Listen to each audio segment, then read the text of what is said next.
তখনই অনেকে বলেছিলেন পীর সাহেব চরমনের রাজনীতি শেষ, ইসলামী শাসনতন্ত্র হারিয়ে যাবে। আর এই ধরনের প্রোপাগান্ডা অপপ্রচার তারা করেছিল, ঠিক কিনা বলেন?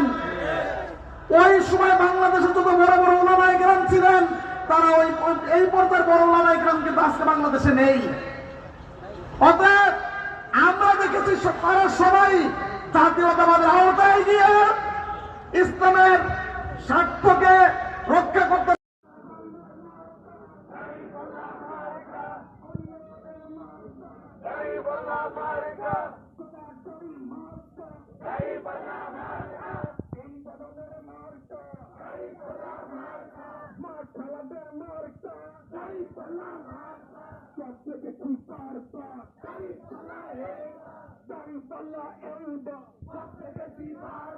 সব দেখেছি বারবার